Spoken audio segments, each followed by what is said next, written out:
ஹல்லேலூயா. கர்த்தர் நல்லவராகவே இருக்கிறார். ஆமென். மீண்டும் ஒரு ஞாயிற்றுக்கிழமை கர்த்தருடைய பாதத்திலே வந்திருக்கிற உங்கள் யாவரையும் இயேசு என்ற நாமத்தினாலே வாழ்த்தி வரவேற்கிறேன். ஹல்லேலூயா. இப்பொழுதும் ரோமர் 15வது அதிகாரத்தின் 1வது வசனத்தினை நாம் எல்லோரும் இணைந்து வாசிப்போமாக. அன்றியும் பலமுள்ளவர்களாகிய நாம் நமக்கே பிரியமாய் நடவாமல் பலவீனனுடைய பலவீனங்களை தாங்க வேண்டும். பலமுள்ளவர்களாகிய நாம், வேத வசனம் நம்மை பலமுள்ளவர்கள் என்று அழைக்கிறது, நம்மை பலப்படுத்துகிறது. பலமுள்ள நாம் நமக்கு பிரியமாய் நடவாமல் வாழாமல் பலவீனருடைய பலவீனங்களை தாங்க வேண்டும். விசுவாச பிள்ளைகள் சிலர் சொல்லுவார்கள், ஜெபத்தினாலே என்னை தாங்கின உங்களுக்காக நன்றி. என் ஜெபத்தினாலே நான் உங்களை தாங்குவேன். எங்கள் ஜெபத்திலே நாங்கள் உங்களை தாங்குவோம். பலவீனுடைய பலவீனங்களை தாங்குவது கிறிஸ்தவர்களுக்கு ஏற்றதாயிருக்கிறது. பலமுள்ளவர்கள் இந்த பூமியிலே பலமுள்ளவர்கள் யார் என்றால், பணபலம், ஜனபலம், மனபலம், உடல் பலம். பணபலம் இருந்தால் ஒரு மனிதன் இந்த பூமியில் எதையும் சாதிக்க முடியும். எக்கனாமி, பொருளாதாரம் மிகவும் அவசியம். ஒரு தேசத்தின் வளர்ச்சி அந்த தேசத்தின் பொருளாதாரத்தில் இருக்கிறது. ஆகவே பணபலம், மக்கள் கூட்டம், ஜனபலம், இவைகள் இருப்பதினாலே ஒரு மனிதனுக்கு மனம் பலமடைகிறது, உடல் பலமடைகிறது. ஆகவே பணம் படைத்தவர்கள் தாங்கள் நினைத்ததை சாதித்துக் கொள்ள முடியும். பணபலம் அவசியம். ஜனத்திரள் தானாக வந்து விடுவார்கள். பணம் சேர்ந்தால் ஜனம் தானாக வரும். இந்த பூமியிலே பணபலம், ஜனபலம், மனபலம், உடல் பலம் இவைகளை சொல்கிறோம். ஆனால் வேத வசனத்தின்படி நம்முடைய பலம் ஆவிக்குரிய பலம். நம்முடைய பலம் ஆவிக்குரிய பலம். அது என்ன பலம் என்றால் விசுவாச பலம். பணபலமும் ஜனபலமும் மனபலமும் உடல் பலமும் விசுவாச பலத்தின் அடிப்படையிலே வர முடியும். பணமிருந்து செய்ய முடியாத செயல்களை எல்லாம் விசுவாசத்தினாலே நாம் செய்ய முடியும். இவரை நீங்கள் எப்படியாகிலும் காப்பாற்றுங்கள், எவ்வளவு பணம் செலவானாலும் பரவாயில்லை என்று சொல்லுவார்கள். ஆனால் மருத்துவர் என்ன சொல்லுவார்? எங்களால் இயன்ற எல்லா முயற்சிகளையும் நாங்கள் செய்துவிட்டோம், நீங்கள் உங்கள் தெய்வத்திடத்திலே வேண்டிக் கொள்ளுங்கள் என்று சொல்லுவார். விசுவாச வாழ்வு, விசுவாச பலம், இதற்கு ஆதாரம் எங்கே இருக்கு என்று சொன்னால், இதே ரோமர் புத்தகத்தின் 14வது அதிகாரத்தின் 1வது வசனத்தில் இருக்கிறது. விசுவாசத்தில் பலவீனம் உள்ளவனை சேர்த்துக் கொள்ளுங்கள். எல்லாருமா சொல்லுங்கள், விசுவாசத்தில் பலவீனம் உள்ளவனை சேர்த்துக் கொள்ளுங்கள். பக்கத்தில் உள்ளவங்களை பார்த்து சொல்லுங்க.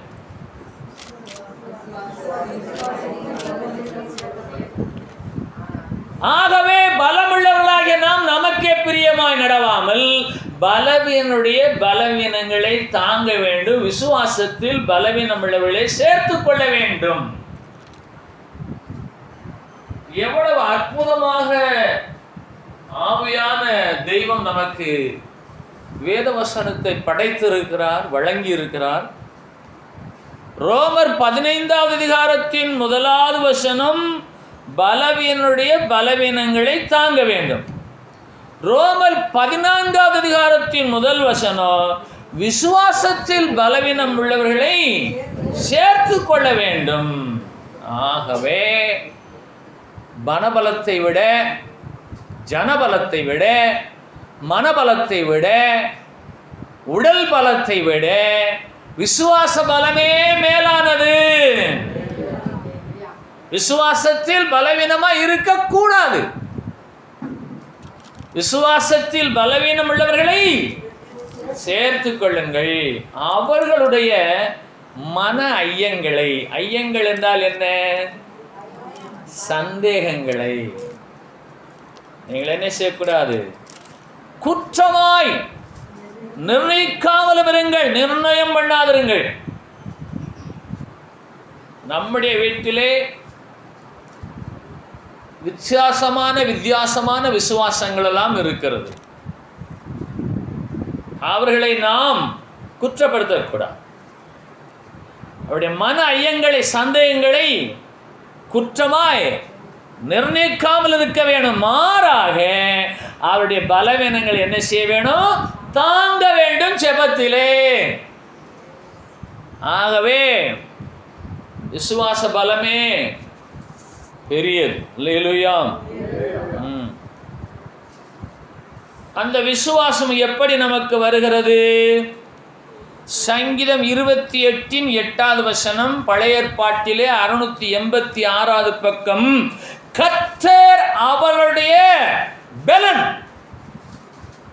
எல்லாருமே சொல்லலாமா? கர்த்தர் அவருடைய பலன். அவரே தாம் அபிஷேகம் பண்ணினவனுக்கு அரணான அடைக்கலமானவர். அரண் என்றால் கோட்டை, உயர்ந்த மதில்கள். அதுவே அவர்களுக்கு அடைக்கலமாயிருக்கிறது. சங்கீதம் 28:8 வசனத்தின்படி கர்த்தர் நம்முடைய பலனாய் இருக்கிறபடினாலே, நாம் விசுவாசத்தில் பலப்பட்டவர்களாய் இருக்கிறபடினாலே, பலமுள்ளவர்களாகிய நாம் நமக்கே பிரியமாய் நடவாமல் பலவீனுடைய பலவீனங்களை தாங்க வேண்டும். யார் பலவீனன் என்றால் விசுவாசத்தில் பலவீனம் உள்ளவனே பலவீனம் உள்ளவன். அல்லேலூயா. இந்த சரீர பலன் எல்லாம் நாளுக்கு நாள் குறைந்து கொண்டே போகும். விசுவாசமோ நாளுக்கு நாள் பெருகிக்கொண்டே போகும். வேதவசனங்களை கேட்க கேட்க, வாழ்க்கையின் நிகழ்வுகளை நினைத்து, அனுபவங்களை சேர்க்க சேர்க்க, அனுபவத்தின் வழியாய் விசுவாச வாழ்வு வேலை செய்வதை உணர்ந்து நாளுக்கு நாள் உள்ளான ஆவியிலே விசுவாசம் பலப்படும். அல்லேலூயா. ஆகவே சரீர பலவீனத்தை குறித்து வேதம் சொல்லவில்லை. சரீர பலவீனத்தை குறித்து வேதம் சொல்லவில்லை. பலமுள்ளவர்களாக நாம் என்று சொன்னால், சரீரத்திலே ஒரு நோஞ்சானா இருந்தாலும், எப்படி சொல்லுங்க, சரீரத்தில் எப்படி இருப்பார்? நோஞ்சான். ஆனால் விசுவாசத்திலே பலனாக இருப்பார். ஆகவே பலமுள்ளவர்களாக நாம் என்று சொன்னால் கர்த்தர் நம்முடைய பலனாய் இருக்கிறார். சங்கீதம் 28:8 வசனத்தின்படி அவர் நம்மை அபிஷேகம் பண்ணி நமக்கு அரணான அடைக்கலமாய் இருக்கிறார். ஆகவே சங்கீதம் 18:1 என் பலனாகிய கர்த்தாவே என்று உம்மிலே அன்பு கூறுவேன் என்று பாடகர் பாடுகிறார், பரிசுத்தவான் சொல்லுகிறார். அப்ப நம்முடைய பலன் இயேசு. கர்த்தர் நம்முடைய பலன், அவர் நம்முடைய பலனாகிய கர்த்தர். அதன் மூலமாக நமக்கு விசுவாச பலம் உண்டாகிறது. எப்படி உண்டாகிறது? என்ன நடந்தாலும் என் கர்த்தர் என்னை காத்துக்கொள்வார் என்ற நம்பிக்கை, விசுவாசம், தைரியம், அதுவே நம்முடைய பலம். அல்லேலூயா. 1 கொரிந்தியர் 2வது அதிகாரம் 4வது வசனம், புதிய ஏற்பாட்டிலே 228வது பக்கம். உங்கள் விசுவாசம் மனுஷருடைய ஞானத்தினால் அல்ல, தேவனுடைய பலத்தில் நிற்கும்படிக்கு. அப்ப கர்த்தர் நம்முடைய பலன் அல்லவா? நம் பலனாகிய கர்த்தரில் நாம் அன்பு கூறுகிறோம் அல்லவா? நம்முடைய விசுவாசம் மனுஷனுடைய ஞானத்திலே அல்ல, தேவனுடைய பலத்தில் இருக்கிறது. அல்லேலூயா. சிம்சோன் என்ற ஒரு பரிசுத்தவான், அவர் பெரிய பலசாலி. மாம்சத்தில் அவர் கண்கள் பிடுங்கப்பட்டது. பெலிஸ்தியர்கள் அவரை ஒரு வேடிக்கை பொருளாக வைத்து வித்தை காட்டிக் கொண்டிருந்தார்கள். கண்கள் பிடுங்கப்பட்ட பலசாலி ஆகிய சிம்சோன் பெரிய ஒரு மண்டபத்தின் மத்தியிலே 2 தூண்களுக்கு நடுவாக நின்று கொண்டு நியாயாதிபதிகள் 16வது அதிகாரத்தின் 28வது வசனத்தில் சொல்லுகிறார், சிம்சோன் கர்த்தரை நோக்கி கூப்பிட்டு. பழைய ஏற்பாட்டிலே 325வது பக்கம், நியாயாதிபதிகள் 16வது அதிகாரம் 28வது வசனம். சிம்சோன் கர்த்தரை நோக்கி கூப்பிட்டு, வசனத்தின் கடைசி பகுதி, இந்த ஒரு விசை மாத்திரம் என்னை நினைத்தருளும், தேவனே என்னை பலப்படுத்தும் என்று சொல்லி அந்த 2 தூண்களை சாய்த்து எல்லோரையும் கொன்று போட்டார். கர்த்தர் சிம்சோனுடைய பலம். நம்முடைய பலம் கர்த்தர். என் பலனாகிய கர்த்தர். அவரை பற்றி விசுவாசமானது மனுஷனுடைய ஞானத்தினால் அல்ல, அது தேவனுடைய பலத்தினாலே இருக்கிறது. சிம்சோன் என்ற பலசாலி பலவீனனாகி போனான். அவனுக்கு ஆலோசனை கொடுக்க ஒருவரும் கிடையாது. கைவிடப்பட்ட நிலையில இருந்த சிம்சோன், அவன் மனுஷனுடைய பலத்தினாலே அல்ல, மனுஷனுடைய ஞானத்தினாலே அல்ல, மனுஷனுடைய யோசனையினாலே அல்ல, தேவனை பற்றி விசுவாசத்தினாலே தேவனாகிய கர்த்தரை நோக்கி ஜெபிக்கிற ஜெபத்தை பாருங்கள். தேவனே என்னை பலப்படுத்தும் என்று சொல்லி கர்த்தரை நோக்கி கூப்பிட்டு தன்னுடைய தேவையை பூர்த்தி செய்து கொண்டார். என்றால் இன்றைக்கு ஞானவான்கள் அநேகர் இருக்கலாம், அறிவாளிகள் அநேகர் இருக்கலாம், புத்திசாலிகள் அநேகர் இருக்கலாம். ஆனால் அவருடைய பலம் எல்லாம் பலம் அல்ல, விசுவாச பலமே பலம். அப்ப சிம்சனுக்கு என்ன பலம் இருந்ததோ அந்த மாம்ச பலம் எல்லாம் போனது. இப்ப அவரிடத்தில் அந்த பலம் என்ன என்று கேட்டால் விசுவாச பலம்.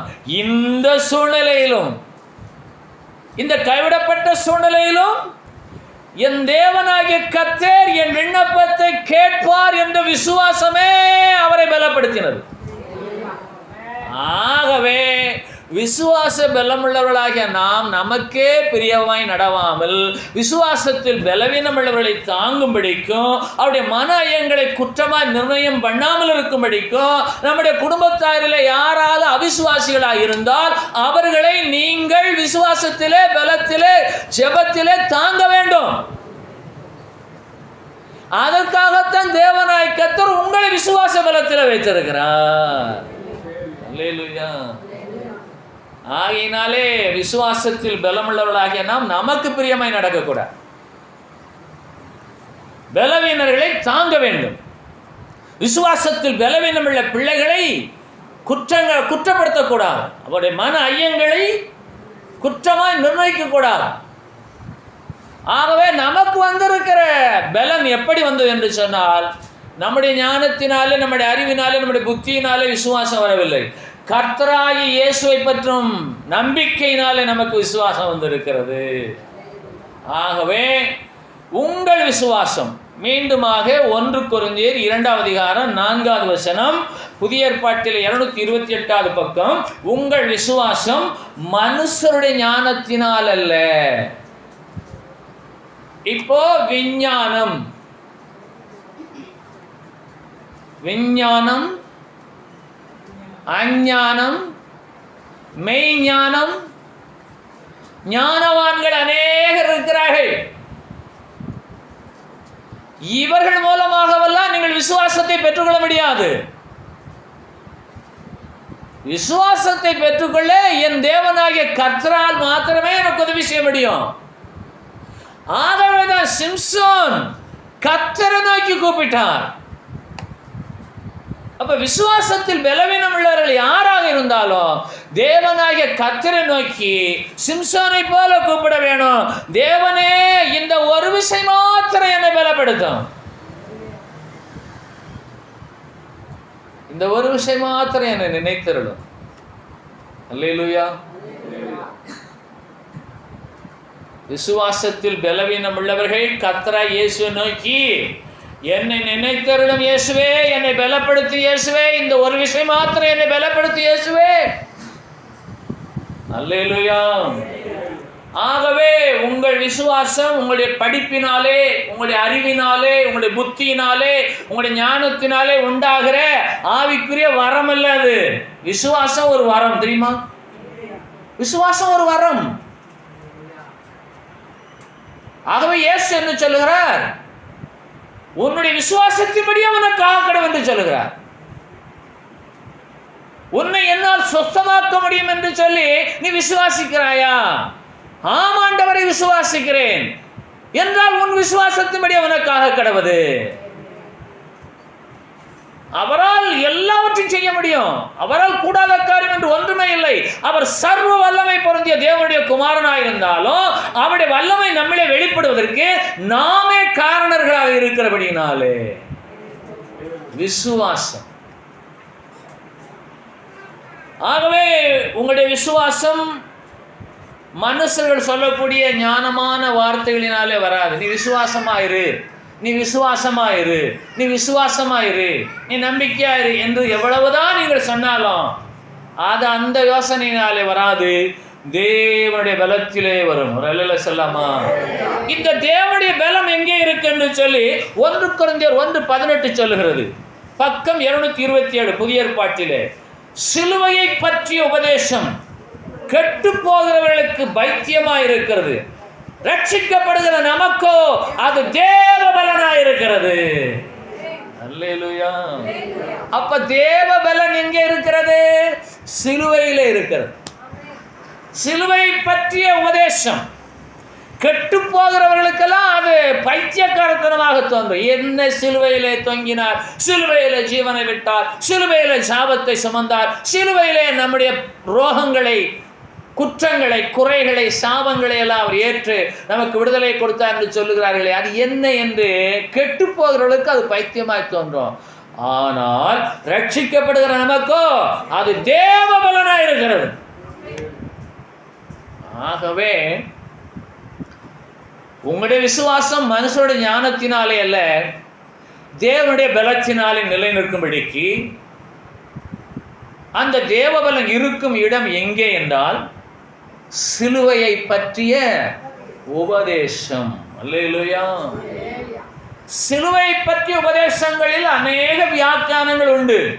இன்றைக்கு இந்த நாளிலே நமக்கு கொடுக்கப்படுகிற வியாக்கியானம் என்ன என்று கேட்டால், ரோமர் 15வது அதிகாரத்தின் 3வது வசனம், கிறிஸ்துவும் தமக்கே பிரியமாய் நடவாமல் உம்மை நிந்திக்கிறவருடைய நிந்தைகள் என்மேல் விழுந்தது என்று எழுதியிருக்கிறபடியே கிறிஸ்துவும் சிலுவையிலே ஜீவனை கொடுத்தார்.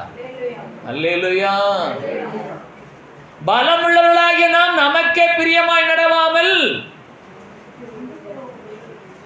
பலவினுடைய பலவீனங்களை தாங்கும்படிக்கு, ரோமர் 15வது அதிகாரத்தின் 1வது வசனம், அப்படியே ஒரு வசனத்தை கடந்து 3வது வசனத்துக்கு வருவீர்கள் என்று சொன்னால் 15வது அதிகாரத்தின் 3வது வசனம் என்ன சொல்லுகிறது? கிறிஸ்துவ தமக்கு பிரியமாய் நடவாமல் நிந்திக்கிறவர்கள், அவமானப்படுத்துகிறவர்கள் அவருடைய நிந்தைகளை ஏற்றுக்கொண்டு தேவனுக்கு பிரியமாய் நடந்தார். அப்ப நமக்கு பிரியமாய் நாம் நடவாமல் இருக்கும்படிக்கு குமாரனாகிய இயேசுவே தமக்கு பிரியமாய் நடவாமல் தேவனுக்கு பிரியமாய் நடந்தார். பலவீனுடைய பலவீனங்களை தாங்கும்படிக்கு. அல்லேலூயா. ஆகவே நமக்கு விசுவாச பலவீனம் வரும்போதெல்லாம் தேவனே இந்த ஒரு விஷயம் என்னை நினைத்தருளும், தேவனே என்னை பலப்படுத்தும் என்று சொல்லி நம் தேவனாகிய கர்த்தரையே நோக்கி பார்க்க நாம் அழைக்கப்படுகிறோம். தேவனாகிய கர்த்தர் குமாரனாகிய இயேசுவை குறித்து வைத்திருந்த சித்தம் சிலுவையிலே நிறைவேறினது. அந்த சிலுவையிலே சொல்லப்படுகிற ஆவிக்குரிய சத்தியம், அந்த சிலுவையின் மரணத்தின் மூலமாய் சொல்லப்படுகிற சத்தியம், இயேசு கிறிஸ்து தமக்கு பிரியமாய் நடவாமல், கிறிஸ்துவும் தமக்கு பிரியமாய் நடவாமல் நிந்திக்கிறோட நிந்தனைகள் அவர் மேல் வந்து விழுந்தது. அல்லேலூயா.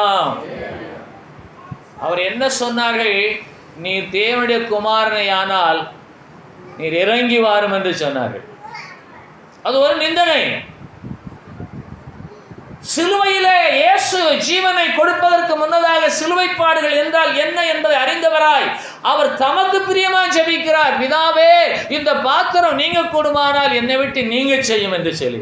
ஆனால் உம்முடைய பிரியம் அல்ல, கிறிஸ்துவாகி நீர் உமக்கு பிரியமாய் நீ நடப்பதற்காக நான் உம்மை பலப்படுத்தவில்லை.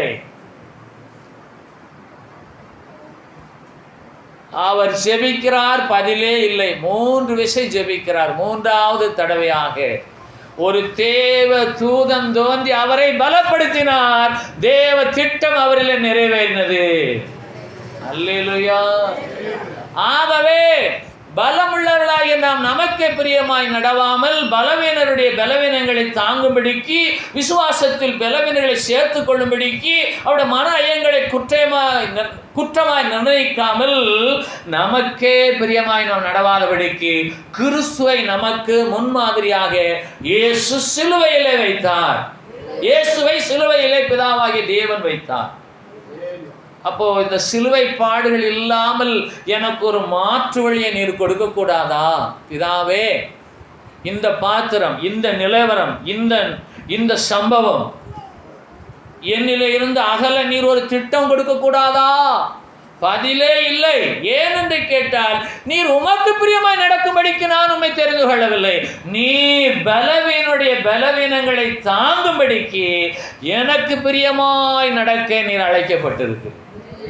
இப்ப பலவீனத்திலே அவருடைய பலம் நமக்கு பூரணமாய் விளங்க காரணம், கிறிஸ்து தமக்கு பிரியமாய் நடந்திருந்தால் நமக்கு பலவீனம் மாறாது.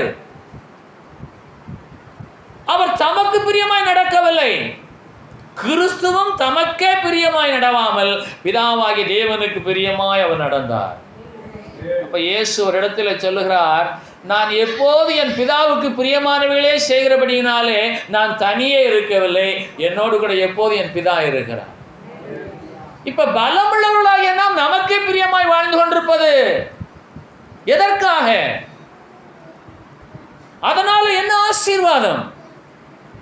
பலவனுடைய பலவீனங்களை தாங்க வேண்டும் என்பதற்காகவே தேவனாய் கர்த்தர் நம்மை பலப்படுத்துகிறார். கிறிஸ்து பலமுள்ளவராயிருந்தார், அவரால் எதையும் செய்ய முடியும். அனைவருடைய பலவீனங்கள் மாற வேணும், அனைவருடைய பலவீனங்கள் போக வேணும். ஆகவே கிறிஸ்து தமக்கே பிரியமாய் நடவாமல் பலவீனுடைய பலவீனங்களை தாங்கும்படிக்கு அவர் பலவீனனை போல காணப்பட்டார். ஆனால் அவர் பலவீனர் அல்ல, அவர் பலனானவர். அவர் எப்படி பலவீனராக முடியும்? அவர் எப்போதும் பிதாவாகிய தேவனையே நோக்கி ஜெபித்தார். சிம்சன் ஆகவேதான் சிம்சனுடைய சரித்திரத்தை பார்க்கையிலே இந்த ஒரு விஷயம் மாத்திரம் என்று நினைத்தருளும், தேவனே என்னை பலப்படுத்தும். அல்லேலூயா. ஆகவே பலவீனர்கள் யாராக இருந்தாலும் பலசாலிகளாய் மாறுவார்களாக இயேசு நாமத்தினாலே, பலனடைவார்களாக இயேசு நாமத்தினாலே.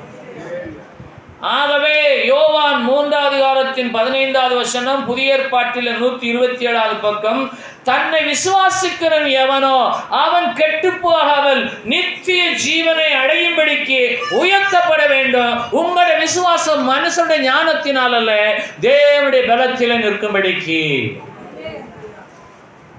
மறுபடியும் விசுவாசம், விசுவாசத்தில் பலவீனம் உள்ளவர்களை சேர்த்துக் கொள்ளுங்கள். கிறிஸ்துவன் தமக்கே பிரியமாய் நடவாமல் சிலுவையில் எனக்காக ஜீவனை கொடுத்தார் என்ற சிலுவையை பற்றிய உபதேசம் அதை விசுவாசிக்கிறவனோ அவன் கெட்டுப்போவதில்லை, அவன் நித்திய ஜீவனை அடைவான். அதே வேளையிலே சிலுவையை பற்றிய உபதேசம் கெட்டு போகிறவர்களுக்கு பைத்தியமாக இருக்கிறது. ரட்சிப்பை விரும்புகிற நமக்கோ, ரட்சிக்கப்படுகிற நமக்கோ அது தேவ பலனாய் இருக்கிறது. அப்ப சிம்சோன் கடைசி நேரத்தில் ரட்சிக்கப்பட்டார். அவர் தேவனாய் கர்த்தரால் தெரிந்து கொள்ளப்பட்ட ஒரு பாத்திரம், நசரேயன். 300 நரிகளை ஒத்தையிலே பிடித்தவர். 300 நரிகளை நாம் பிடிக்க முடியுமா? அவ்வளவு பெரிய பலசாலி. ஒரு கழுதையின் தாடை எலும்பை கொண்டு 1000 பேரை கொன்றவர். அப்படிப்பட்ட மாமிச பலத்தில் இருந்தவர் பலவீனனாகி போனார். விசுவாசம் இல்லாமல், தேவனை பற்றி விசுவாசம் இல்லாமல் பலவீனமாகி போனார். இங்கே யோவான் 3:15 என்ன சொல்லுகிறது? தன்னை விசுவாசிக்கிறவன் எவனோ அவன் கெட்டு போகக்கூடாது. ஆனால் சிலுவை பற்றி உபதேசம் யாருக்கு பைத்தியமா இருக்கிறது? கெட்டு போவர்களுக்கு பைத்தியமா இருக்கிறது.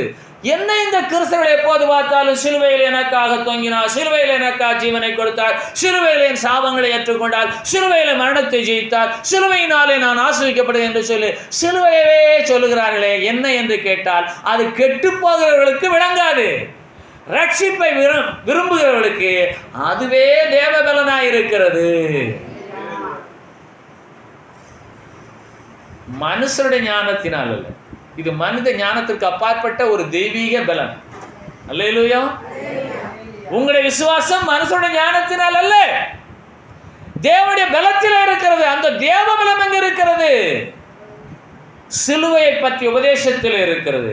அந்த சிலுவையை பற்றிய உபதேசத்தின் ஒரு பகுதி என்ன என்று கேட்டால், இயேசுவும் தமக்கு பிரியமாய் அவர் நடவாதபடிக்கு பலவீனருடைய பலவீனங்களை தாங்கும்படியாக அவர் பலவீனரை போல காணப்பட்டார். எங்கே காணப்பட்டார்? சிலுவையிலே காணப்பட்டார். பார்வை இல்லாதவர்களுக்கு பார்வை கொடுத்த பலசாலி, முடங்கி போனவனை நடக்க செய்த பலசாலி, குஷ்டரோய்க்கு சுகம் கொடுத்த பலசாலி இயேசு. ஆனால் இப்பொழுது அவர் பலவீனனை போல காணப்பட காரணம் என்ன என்று கேட்டால், கிறிஸ்துவும் தமக்கே பிரியமாய் நடவாமல் பிதாவாகிய தேவனுக்கு பிரியமாய் சிலுவைக்கு தம்மைத்தாமே ஒப்பு கொடுத்தார். அந்த சிலுவை பற்றிய உபதேசமோ ரட்சிக்கப்படுகிறவர்களுக்கு பலனாய் இருக்கும், அது தேவ பலனாய் இருக்கும். கெட்டு போகிறவர்களுக்கு அது பைத்தியகாரத்தனமான ஒரு உபதேசமாய் தோன்றும். ஆனால் இயேசு சொல்லுகிறார் யோவான் 3:15 என்னை விசுவாசிக்கிறவன் எவனோ எவளோ அவள் கெட்டு போகவே கூடாது, நித்திய ஜீவனை அடைய வேணும். அதற்காகவே நான் சிலுவையில உயர்த்தப்பட வேணும். இந்த சிலுவை பற்றிய உபதேசம். அப்ப சிலுவையிலே தன்னுடைய ஜீவனை கொடுக்கும்படியாக தன்னை ஒப்பு கொடுத்த இயேசு, பிதாவே பிதாவே என்னை பலப்படுத்தும். அல்லேலூயா. சிலுவையில இயேசு, பிதாவே என்னை ஏன் கைவிட்டீர் என்று ஒரு வார்த்தையை சொல்லுகிறார், ஒரு வாக்கியத்தை. அதுக்கு சரியான விளக்கங்கள் யாராலும் கொடுக்கப்படவில்லை. இயேசு சொல்லுகிறார், நான் எப்போதும் என் பிதாவுக்கு பிரியமானவைகளை செய்கிறபடினாலே நான் தனியே இருக்கவில்லை, அவர் என்னுடனே கூட இருக்கிறார் என்று. இப்போது இயேசு தமக்கே பிரியமாய் நடவாமல் பிதாவுக்கு பிரியமாய் சிலுவையில் இருக்கிறார். அந்த சிலுவையில் இருக்கிற இயேசு எப்படி சொல்லுவார், பிதாவே ஏன் என்னை கைவிட்டீர் என்று? அதனுடைய ரகசியங்கள் இதுவரைக்கும் யாருக்கும் வெளிப்படுத்தப்படவில்லை.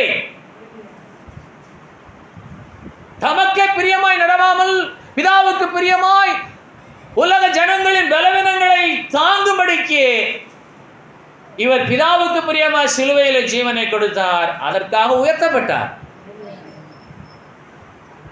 ஆகவே இந்த சத்தியத்தின் மறைபொருள் என்ன என்று கேட்டால், இயேசு எப்போதும் பிதாவுக்கு பிரியமானவைகளே செய்தார், சிலுவையின் மரண பரியந்தம்.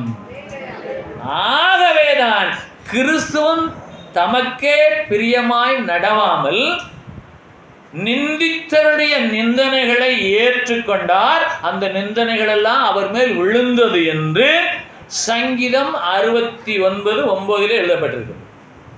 சங்கீதம் 69:9 9 எழுதப்பட்டிருக்கிறது.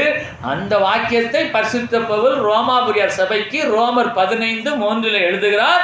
கிறிஸ்துவும் தமக்கே பிரியமாய் நடவாமல் அவரை நிந்தித்தோடைய நிந்தைகள் அவர் மேல் விழுந்தது என்றபடியே அவர் பலவீனர் யாவரும் பலனடைந்து நித்திய ஜீவனை அடையும்படிக்கு சிலுவையிலே உயர்த்தப்பட்டார். இந்த சிலுவையை பற்றிய உபதேசம் ரட்சிக்கப்படுகிறவர்களுக்கு தேவ பலனாய் இருக்கிறது என்று சொன்னால், தேவ பலன் யாருக்கெல்லாம் வேண்டுமோ அவர்கள் இயேசுவை நோக்கி முறையிட்டு, இயேசுவே நீர் எனக்கு உள்ள பலவீனங்களை மாற்றும்படிக்கு எனக்காக நீர் பலவீனனானீர், உம்முடைய சிலுவையின் உபதேசத்திலே நான் பலனடையும்படிக்கு உம்முடைய தேவ பலன் எனக்கு உண்டாகட்டும்.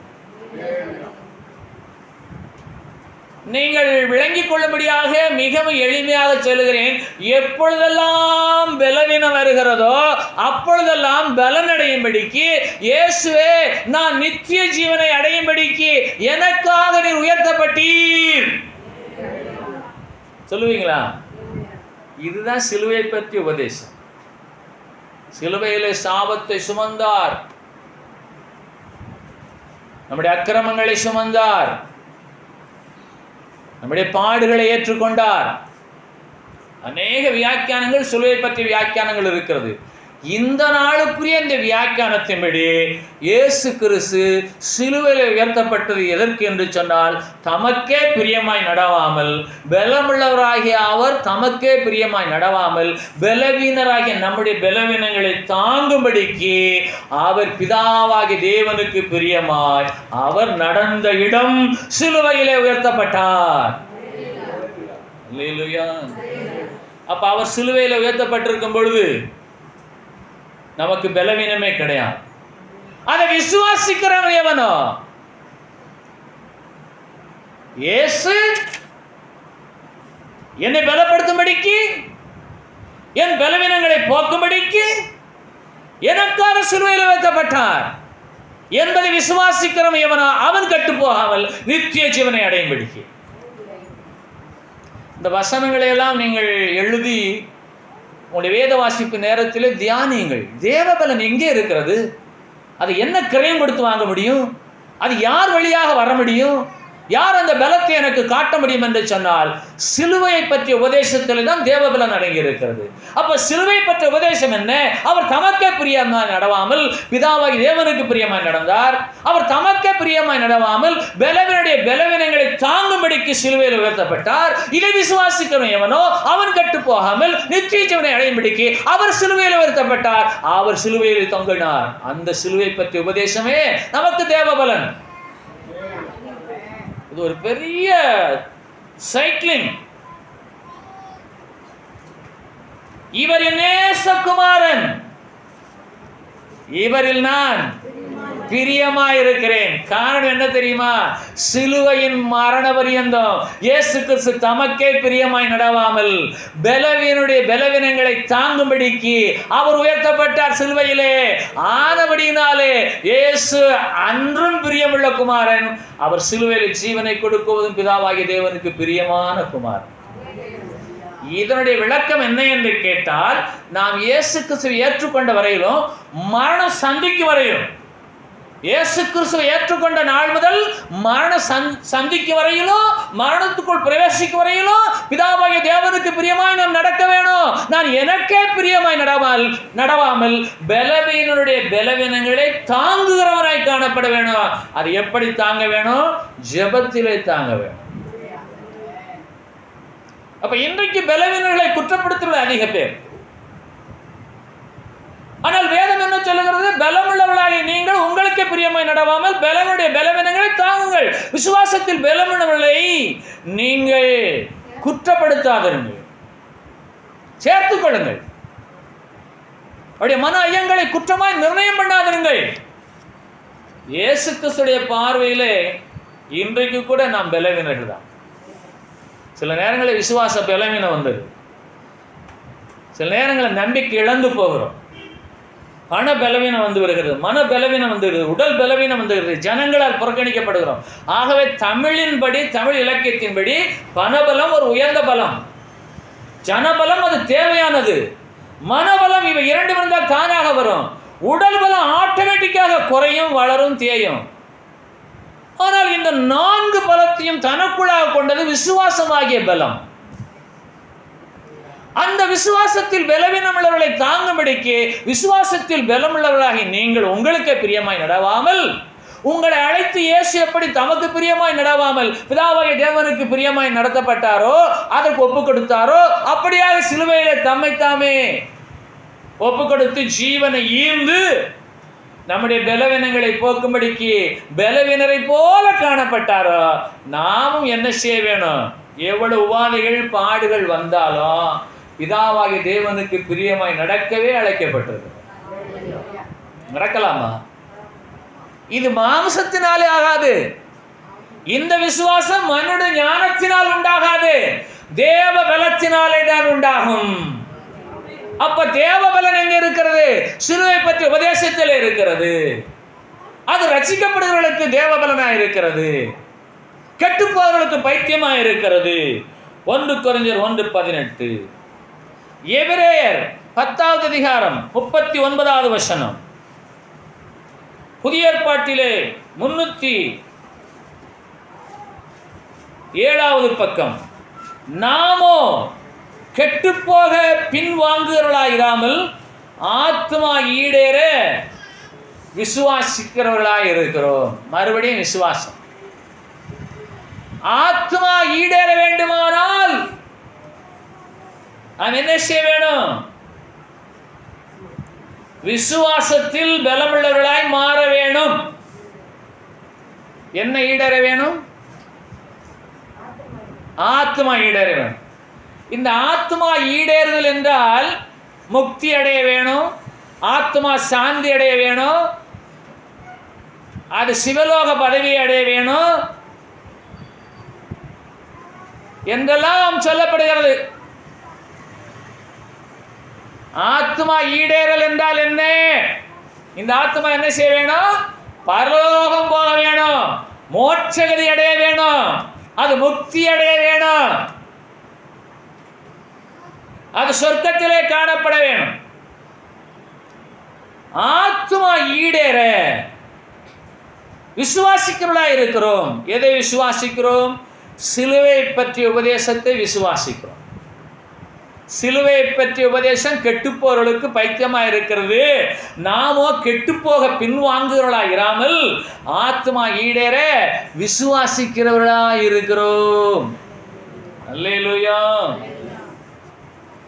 1 பேதுரு 1வது அதிகாரம் 9வது வசனம், புதிய ஏற்பாட்டிலே 317வது பக்கம். உங்கள் விசுவாசத்தின் பலனாகிய ஆத்தும ரட்சிப்பை அடைகிறீர்கள். விசுவாசத்தில் பலவீனம் உள்ளவர்களை நீங்கள் சேர்த்துக் கொள்ள காரணம் என்ன என்று கேட்டால், அவர்கள் என்ன செய்ய வேணும்? ஆத்தும ரட்சிப்பை அடைய வேணும். என்ன ரட்சிப்பு? ஆத்ம ரட்சிப்பை அடைந்து அவருடைய ஆத்மா ஈடேற வேணும். அதற்காக அவர்கள் விசுவாசிக்கிறார்கள். அப்ப விசுவாசத்தில் பலவீனம் உள்ளவர்கள் ஆத்மா ஈடேறும்படிக்கும் ஆத்ம ரட்சிப்பை அடையும்படிக்கும் விசுவாசத்தில் பலமுள்ளவர்களாகிய நீங்கள் உங்களுக்கு பிரியமாய் நடவாமல் பலவீனரை தாங்க வேண்டும் ஜெபத்திலே. 1 பேதுரு 1வது அதிகாரத்தில் 9வது வசனம், உங்கள் விசுவாசத்தின் பலனாகிய ஆத்ம ரட்சிப்பை அடைகிறீர்கள். என்ன ரட்சிப்பு? எல்லாம் சொல்லுங்க. ஆத்ம ரட்சிப்பு. ஆத்மாவை காண முடியுமா? அது மறைவானது. ரட்சிப்பு சரீர ரட்சிப்பு, ஆத்ம ரட்சிப்பு. பிசாசின் பிடியிலே இருக்கிற ஒரு மனிதனை சரீரத்திலே தேவனாகிய கர்த்தர் அவனை விடுவித்து ரட்சிக்கிறார். வியாதியில இருக்கிற ஒரு மனுஷனை, ஒரு மனுஷியை அவர் சுகமாக்கி குணமாக்கி அந்த சரீரத்திலே அவனை ஆசீர்வதிக்கிறார். அது சரீர ரட்சிப்பு. படுத்த படுக்கையா இருக்கிறார்கள், வைத்தியர்களாக கைவிடப்பட்டிருக்கிறார்கள், நாம் ஜெபிக்கிறோம், கர்த்தருக்கு சித்தமானபடி அவர் எழுப்புகிறார். இது சரீர ரட்சிப்பு. ரட்சிப்பை பெற்றுக்கொண்டேன் என்று சொல்லி சரீரத்தில் வாழ்கிறவர்கள் இங்கே கவனிக்கணும்.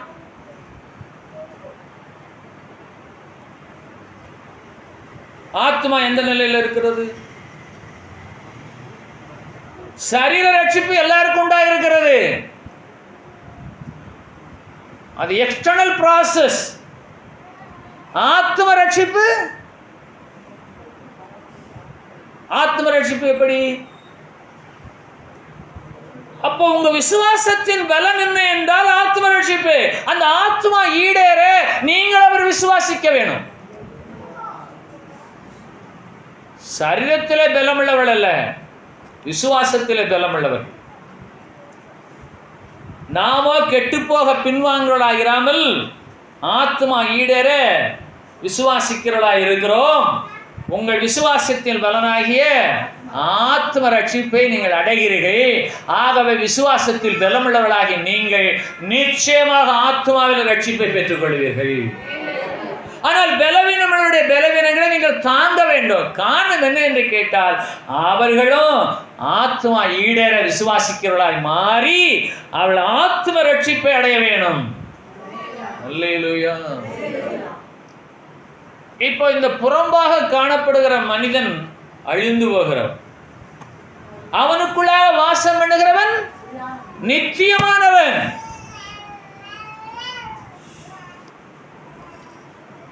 இப்போ லாரன்ஸ் என்ன சொல்றாருன்னா, வின்சென்ட் அவங்களுடைய வீட்டை காட்டுங்கன்றாங்க. அப்போ நான் போய் வின்சென்ட் வீட்டை காட்டுறேன். வின்சென்ட்ல வீட்டுக்குள்ள போய் வீட்டுக்கிட்ட போய் வின்சென்ட் வெளியே வாங்க என்று சொன்னால் வின்சென்ட் வெளியே வருவார். வின்சென்ட் வாழக்கூடிய வீடு வின்சென்ட் அல்ல, வின்சென்ட் குடியிருக்கிற வீடு வின்சென்ட் அல்ல, அந்த வீட்டுக்குள் குடியிருக்கிறவரே வின்சென்ட். ஒரு நபரை நாம் அழைக்கிறோம், அவருடைய சரீரம் அவர் அல்ல, அவருக்குள்ளாக வாழ்கிற அந்த ஆத்மாவே அவர். ஒரு வீட்டிலே குடியிருக்கிறவர் அவர் அல்ல, அந்த வீட்டிலே குடியிருக்கிறவர் வீட்டை விட்டு வெளியே வர வேணும், அப்போதான் அவர். இப்ப இவர் தான் வின்சென்ட் வீட்டை காட்டினால், என்ன வாசனை வின்சென்ட் வீட்டை காட்டுறீங்க? வின்சென்ட்டை காணோம், வின்சென்ட் வீட்டுக்குள்ளே இருக்கிறார். வின்சென்ட் வாசம் பண்ணுகிற வீடு, வின்சென்ட் குடியிருக்கிற வீடு, வின்சென்ட் தங்கி இருக்கிற கூடு, அது வின்சென்ட் வீடு. அந்த கூட்டுக்குள்ள இருக்கிறவர் வின்சென்ட், அந்த வீட்டுக்குள்ள இருக்கிறவர் வின்சென்ட், அங்கே வாசம் பண்ணுகிறவர் வின்சென்ட் என்று சொன்னால், இந்த சரீரம் ஒரு கூடு, இது ஒரு வீடு, இது ஒரு வாசஸ்தலம், இது ரட்சிக்கப்பட்டிருக்கும், இது இயேசுவை தேடும், இது இயேசுவை துதிக்கும். ஆனா உள்ளான ஆத்மா, உள்ளே இருக்கிற வின்சென்ட். ஆகவே ஆத்ம ரட்சிப்படைய, ஆத்மா ஈடேற, உள்ளான ஆத்மாவிலே நாம் பலமுள்ளவர்களாய் விசுவாசிகளாய் காணப்பட வேணும். இதுதான் இந்த நாளுக்குரிய சத்தியம். அப்ப கிறிஸ்தவன் என்ற போர்வையிலே நான் வாழ்ந்து கொண்டிருக்கிறேன், சரீரத்தில் ரட்சிக்கப்பட்டிருக்கிறேன். என் ஆத்மா ஈடேறுமா? என் ஆத்ம ரட்சிப்பை நான் சுதந்திரிப்பேனா? ஆகவே பலமுள்ளவனாகிய நாம், என் பலத்தினாலே எல்லாவற்றையும் சாதித்துக் கொண்டிருக்கிறேன், பலத்தினாலே எல்லாவற்றையும் சாதித்துக் கொண்டிருக்கிற நான் தேவ பலனை உடையவனாய் இருக்கிறேனா? தேவ பலன். சரி, தேவனுடைய பலனை பெற்றுக்கொள்ள வழி என்ன? சிலுவை பற்றி உபதேசம். சிலுவைக்கு செல்வதற்கு முன்பாக தமக்கே பிரியமாய் நடக்க வேண்டும் என்று இயேசு ஜெபிக்கிறார். அவருக்கு பிரியமாய் அவர் நடவாமல், அவருடைய பிதாவாகிய தேவனுக்கு பிரியமாய் நடந்து, பலவீனர்களாகிய நம்முடைய பலவீனங்களை தாங்கும்படிக்கு அவர் பலவீனரை போல காணப்பட்டார். இந்த உபதேசமே நமக்கு தேவ பலன். இந்த விசுவாசமே நமக்கு ஆத்மா ஈடேற நமக்கு உதவி செய்கிறது. இந்த விசுவாசமே ஆத்ம ரட்சிப்பின் பலனாய் இருக்கிறது. ஆகவே நீங்கள் சரீரத்திலே பலசாலிகளாக இருக்கலாம், பணத்திலே பலசாலிகளாக இருக்கலாம், ஜனத்திலே பலசாலிகளாக இருக்கலாம், மனோதிடத்திலே பலசாலிகளாக இருக்கலாம். அதே வேளையிலே விசுவாசத்தில் எவ்வளவாய் பலசாலிகளாக இருக்கிற கேள்விகளை நீங்கள் கேட்டு பாருங்கள். எனக்கு நானே கேட்டுக்கொள்கிறேன். விசுவாசமே உலகத்தை ஜெயிக்கிற ஜெயம். விசுவாசம் இல்லாமல் தேவனுக்கு பிரியமாய் ஜீவிப்பது கூடாத காரியம். ஆகவே விசுவாசத்தினாலே வராத யாவும் பாவம். ரோமர் 14வது அதிகாரத்தின் 1வது வசனம் விசுவாசத்தில் பலவீனம் உள்ளவனை சேர்த்துக் கொள்ளுங்கள் என்று ஆரம்பிக்கிறது. ரோமர் 14வது அதிகாரத்தின் 23வது வசனத்தின் கடைசி பகுதி விசுவாசத்தினாலே வராத யாவும் பாவம் என்று முடிகிறது. அப்ப விசுவாசத்திலே தொடங்கி விசுவாசத்திலே முடிகிற ரோமர் 14வது அதிகாரம்.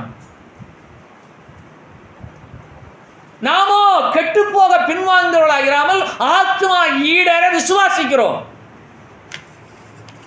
உங்கள் விசுவாசத்தின் பலன் ஆத்ம ரட்சிப்பு. அப்ப சரீர ரட்சிப்பை பெற்றுக்கொண்ட கிறிஸ்தவ ஜனம் ஆத்ம ரட்சிப்பை பெற்றுக்கொள்ளும்படியான விசுவாசத்தை உடையவர்களாய் பலசாலிகளாய் காணப்பட வேண்டும். அதற்கு வழி என்ன? சிம்சோனே நமக்கு முன்மாதிரி. சரீரத்திலே பலசாலியாய் இருந்த சிம்சோன், ஜனங்கள் மத்தியிலே உயர்ந்த நிலையிலே அந்தஸ்தை பெற்றிருந்த சிம்சோன், கண்கள் பிடுங்கப்பட்டவனாய், கைவிடப்பட்டவனாய், வேடிக்கை பொருளாக இருந்த சிம்சோன், அவனுக்குள்ளாக இருந்த விசுவாசம் என்ன தெரியுமா? இந்த நிலையிலும் என் தேவனாகிய கர்த்தர் என் ஜெபத்தை கேட்பார் என்ற விசுவாசம். ஆகவே என் தேவனே இந்த ஒரு விஷயம் மாத்திரம் என்னை நினைத்தருளும், தேவனை என்னை பலப்படுத்தும் என்று சொல்லி ஜெபித்தான். தேவனாய் கர்த்தர் பலப்படுத்தினார். ஆகவே விசுவாச பலவீனம் வரும்போதெல்லாம் தேவ பலனை நீங்கள் நாடுங்கள், அவரை நோக்கி ஜெபியுங்கள், அவரை நோக்கி கூப்பிடுங்கள்.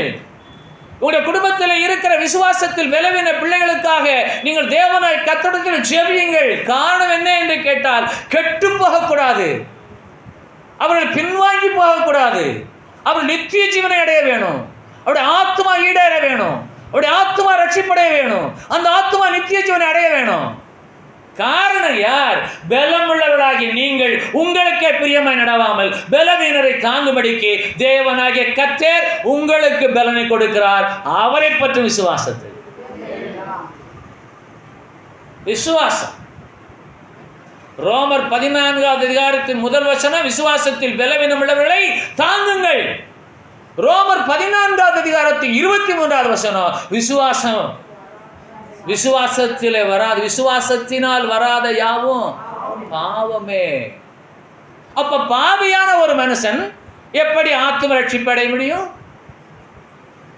எப்படி அந்த ஆத்மா ஈடேறும்? எப்படி அந்த ஆத்மா நித்திய ஜீவனிலே பங்கடையும்? ஆகவே மாம்சத்தில் ரட்சிப்பு பெற்றிருக்கிற நாம் ஆத்மத்தில் ரட்சிப்படைய வேண்டுமே. அந்த ஆத்ம ரட்சிப்பை அடையும்படிக்கு விசுவாசத்தில் பலமுள்ளவர்களாய் மாற வேண்டுமே.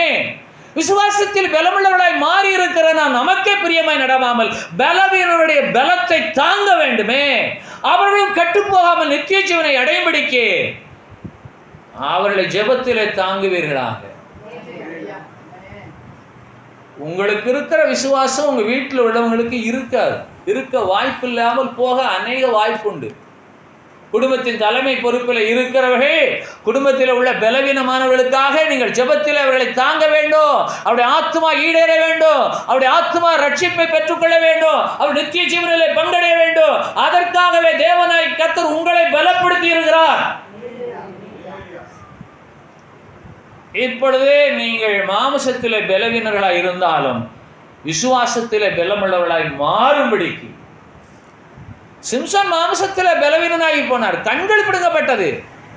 ஒருவேளை நாளையே உங்களுக்கு மஞ்சக்காமாலை வந்தோ, சுகர் அதிகமாகியோ, இன்சுலின் அதிகமாகியோ கண்கள் பிடுங்கப்பட்டால், என்ன இப்படி பேசுறீங்க? ஒருவேளை விபத்தில் 2 கைகள் துண்டிக்கப்பட்டால், ஒருவேளை விபத்தில் 2 கால்கள் துண்டிக்கப்பட்டால், சிம்சோனை நினைத்துக் கொள்ளுங்கள். சிம்சோனுடைய கண்கள் ஏன் பிடுங்கப்பட்டது? அவன் காசாவுக்கு போய் வேசியை கண்டபடினாலே கண்கள் பிடுங்கப்பட்டது. அரெஸ்ட் பண்ண உடனே அவன் கண்ணை பிடுங்கியிருக்காங்க. எவ்வளோ கஷ்டமான ஒரு விஷயம். அவரை கைது பண்ண உடனே நம்ம நினைச்சாங்க கண்ணை பிடுங்கிட்டாங்க. இப்போ கண்ணை பிடுங்க எப்படி இருக்கும்? உலகமே இருண்டு போச்சு. பலசாலியான அவன் பலவீனனாகி போனான். அவனை பலப்படுத்தினவர் யார்? உன்னதமான தேவனாகிய கர்த்தர். எந்த நிலையிலே? அழைக்கப்பட்ட அழைப்பை இழந்தவன், நசரேய விரதத்தை துறந்தவன், தேவனுடைய ஜனங்களை ரட்சிக்கும்படிக்கு தெரிந்து கொள்ளப்பட்ட நியாயாதிபதியாக சிம்சோன் வழி விலகி போனாலும் அவனுக்குள்ளாக ஒரு விசுவாசம் இருந்தது. அதுதான் என்ன விசுவாசம்? தேவ பலத்தினால் உண்டான விசுவாசம். ஆகவே இன்றைக்கு கண்கள் இருக்கும், ஆனால் எல்லாமே இருளாக தெரியும். ஜனங்கள் எல்லாம் இருப்பார்கள், எல்லாரும் உங்களுக்கு விரோதமாக இருப்பார்கள். உங்களுடைய மனம் தளர்ந்து காணப்படும், உங்களுடைய உடல் பலவீனமாகி போகும். இப்படிப்பட்ட சூழ்நிலையிலும் நீங்கள் விசுவாசத்தில் பலமுள்ளவர்களாய் மாறும்படிக்கு வேதம் சொல்லுகிறது, என்னை விசுவாசிக்கிறவன் எவனோ,